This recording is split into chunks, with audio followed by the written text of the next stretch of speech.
Shalom Bapak Ibu, Saudara-saudara sekalian. Kita berjumpa kembali dalam acara Menerima hari ini. Kita tetap bersemangat untuk terus belajar firman Tuhan.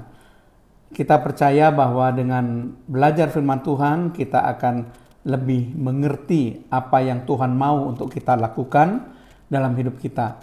Kami percaya bahwa dengan pertumbuhan kita, dengan lebih mengenal firman Tuhan, maka kita akan lebih dewasa rohani dan hidup kita akan lebih menyenangkan hati Tuhan. Kita buka terlebih dahulu acara Menerima hari ini dengan doa. Terima kasih Tuhan kalau kami boleh diperkenankan kembali berjumpa dengan acara Menerima hari ini. Kami akan belajar kebenaran firman-Mu Tuhan. Karena kami tahu kami perlu firman-Mu bukan hanya dengan makanan jasmani saja, tetapi kami juga perlu dengan makanan rohani Tuhan. Berikan hikmat, akal budi, kebijaksanaan dari Roh Kudus kepada kami. Terpujilah nama-Mu Tuhan, di dalam nama Tuhan Yesus Kristus. Kami melepaskan doa kami dan mengucap syukur. Haleluya. Amin. Shalom Bapak Ibu, Saudara sekalian. Topik yang akan kita bahas dalam acara Menerima hari ini adalah setia dalam harta orang lain. Sekali lagi, saya akan ulangi topik yang akan kita bahas dalam acara Menerima hari ini adalah setia dalam harta orang lain. Pembacaan Alkitab diambil dari Lukas pasal 16 ayat yang ke-12. Demikian bunyi firman Tuhan. Dan jikalau kamu tidak setia dalam harta orang lain, siapakah yang akan menyerahkan hartamu sendiri kepadamu? Nah, dalam ayat ini ada dua anak kalimat yang perlu kita perhatikan. Anak kalimat pertama, tidak setia dalam harta orang lain. Nah, mungkin kita mengerti maksudnya dari kalimat ini. Tetapi anak kalimat yang kedua itu ada disebutkan menyerahkan hartamu sendiri kepadamu. Mungkin ini sesuatu yang perlu dijelaskan. Apa maksudnya? Menyerahkan hartamu sendiri kepadamu. Toh ini adalah harta milik saya. Kenapa harus orang lain menyerahkan kepada saya? Nah, kita akan bahas kedua hal ini secara lebih mendalam supaya kita mempunyai suatu pegangan apa yang harus saya lakukan supaya kita lebih diberkati oleh Tuhan. Nah, saya akan jelaskan bagaimana kita setia dalam harta orang lain. Misalnya saja kita mengontrak sebuah rumah. Nah, tentu saja kita tahu bahwa rumah yang kita kontrak itu bukanlah rumah milik kita. Itu adalah rumah milik orang lain yang kita tinggali dengan membayar uang kontrak. Mungkin mau kontrak 1 tahun, atau 2 tahun, atau 5 tahun, dan seterusnya. Nah, bagaimana kita boleh setia dalam harta orang lain? Artinya kita memperlakukan rumah kontrak yang kita tinggali itu seperti rumah sendiri. Kita rawat rumah itu betul-betul, dibersihkan benar-benar, dan kalau ada kerusakan kita perbaiki. Kalau ada hal-hal yang mungkin kotor kita bersihkan. Jadi itulah yang dikatakan kita setia dengan harta orang lain. Jadi kita mengerti bahwa itu memang bukan rumah kita. Kita membayar uang sewa. Tetapi yang perlu kita mengerti adalah kita harus merawat rumah itu seperti rumah kita sendiri. Nah, itu yang harus kita lakukan, bahwa itu kita setia dengan harta milik orang lain. Nah, contoh yang kedua misalnya perusahaan memberikan mobil kerja untuk kita pakai. Jadi dipinjami mobil perusahaan. Kita tahu itu adalah mobil milik perusahaan. Ya, bagaimana kita cara merawat mobil itu? Seperti kita merawat mobil kita sendiri.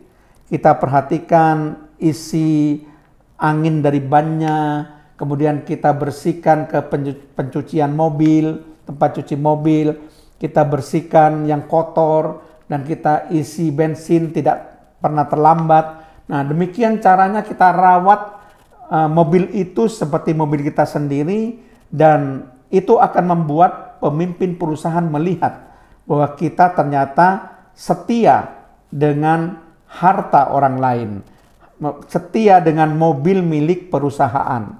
Dan itu akan membuat perusahaan menjadi puas. Dan dia tidak akan segan-segan untuk meminjamkan mobil perusahaan kepada kita. Karena kita bisa merawat dengan baik, saudara. Demikian juga kalau misalnya kita menyewa tempat ibadah. Mungkin kita sudah tahu ada satu gedung yang mungkin disewakan untuk tempat ibadah dari beberapa persekutuan atau beberapa gereja. Mungkin kita mendapat giliran yang pukul 10 setelah ada ibadah pukul 8. Nah, bagaimana seandainya kalau saudara masuk ke tempat ibadah yang kita sewa itu, lalu ruangannya itu tidak rapi, banyak sampah-sampah berserakan karena habis dipakai oleh ibadah gereja lain, yaitu ibadah pertama pukul 8 pagi. Saudara adalah ibadah yang kedua pukul 10 pagi. Tentu hati saudara kesal, karena apa? Banyak sampah berserakan yang tidak dibersihkan. Karena kemungkinan orang yang menyewa untuk tempat ibadah pertama itu orang yang tidak bertanggung jawab atau tidak setia dalam harta orang lain. Padahal itu sudah diketahui tempat ibadah itu adalah milik orang lain, tapi akan dipakai oleh gereja yang kedua, yaitu pukul 10. Karena itu bukan miliknya sendiri, mungkin mereka tidak bertanggung jawab, tidak dibersihkan, sehingga kita yang harus membersihkan. Nah, demikian juga setelah kita memakai ibadah yang kedua pukul 10 pagi, maka kita harus membersihkan semua ruangan supaya siap pakai untuk ibadah ketiga yang mungkin dia akan dilakukan oleh gereja yang lain. Nah, itu yang harus kita lakukan, itu yang namanya setia dalam harta orang lain. Kita mengerti bahwa tempat ibadah sewa yang kita sewa itu adalah bukan milik kita. Tapi kita bertanggung jawab, kita setia dengan harta milik orang lain. Nah, itu yang Tuhan mau supaya kita setia dalam harta milik orang lain. Nah, coba kalau seandainya saudara adalah pemilik tempat persewaan ibadah tersebut dan saudara melihat bagaimana sampah-sampah itu tidak pernah dibersihkan. Apakah saudara mau menyewakan lagi tempat itu kepada gereja tersebut kalau habis kontraknya?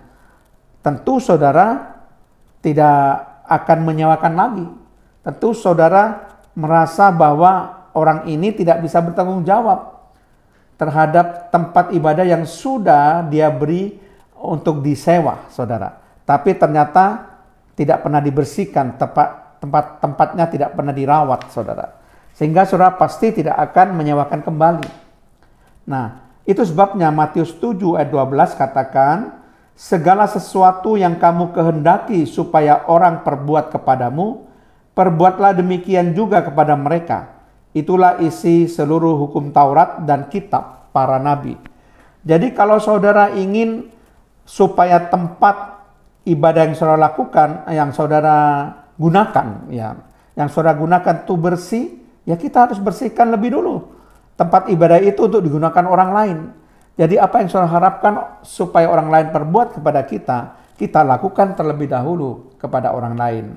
Nah, itu maksudnya. Kita tentu tidak akan merasa puas kalau ada orang yang menyewa tempat kita dan tidak pernah dirawat, saudara. Dibiarkan sampah bertebaran, menumpuk, dan tidak dibersihkan, tidak disapu dan sebagainya. Tentu kita keberatan dengan situasi kondisi tersebut. Maka kalau seandainya kita ingin supaya kita bisa menikmati tempat ibadah yang nyaman, maka kita lebih dahulu berlaku untuk membersihkan tempat ibadah kita, supaya orang lain setelah kita beribadah bisa memakai tempat itu secara langsung, tidak perlu membersihkan lagi. Nah, itu yang dikatakan setia di dalam harta orang lain. Ya, pernah satu kali saudara, seorang hamba Tuhan, ya, itu dipinjami mobil ketika dia berada di luar negeri. Mobil itu kotor pada mulanya, saudara.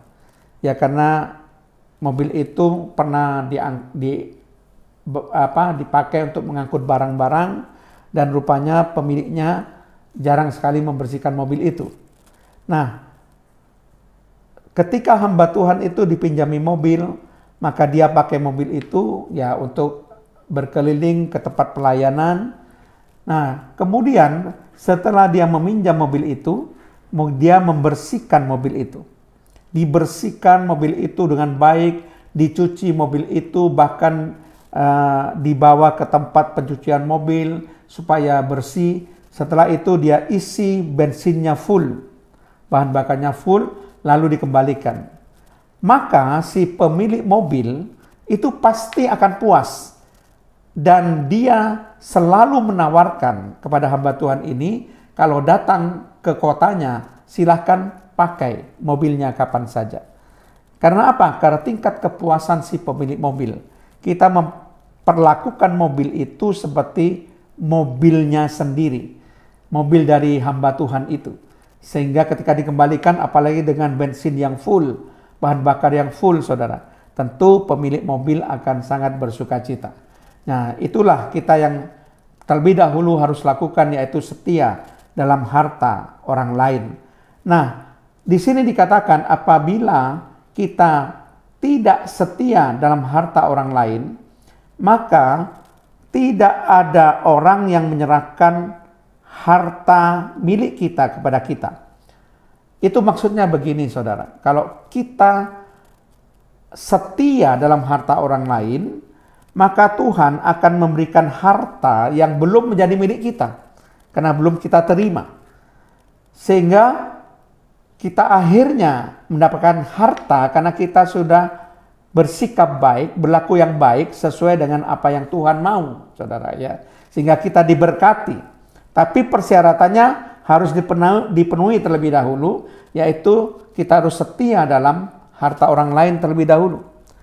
Kalau kita setia dalam harta orang lain, maka Tuhan akan memberikan harta yang pada saat itu mungkin belum menjadi milik kita. Tapi Tuhan memberkati kita karena kita orang yang bertanggung jawab. Kita menjadi orang yang bisa memperlakukan harta orang lain dengan benar. Berarti Tuhan sudah melihat bagaimana kita sungguh-sungguh bisa memperlakukan barang yang secara baik, maka Tuhan akan memberkati kepada kita juga berkat yang belum menjadi milik kita dan akhirnya menjadi milik kita. Mungkin kalau saudara setia dalam harta orang lain, memperlakukan mobil dengan betul meskipun bukan milik saudara, mungkin Tuhan akan memberkati saudara dengan mobil. Yang mungkin pada saat itu saudara tidak mempunyai mobil, tapi karena saudara setia dalam harta orang lain, maka Tuhan memberkati kita mobil yang baru untuk kita.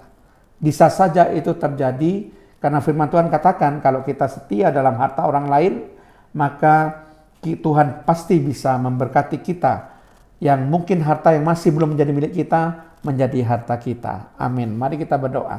Terima kasih Tuhan karena hamba-Mu sudah menyampaikan kebenaran firman-Mu, bagaimana kami boleh diberkati kalau kami boleh menjadi orang yang bertanggung jawab, di mana kami boleh setia dalam harta orang lain terlebih dahulu, maka Tuhan pasti akan memberkati kami lebih.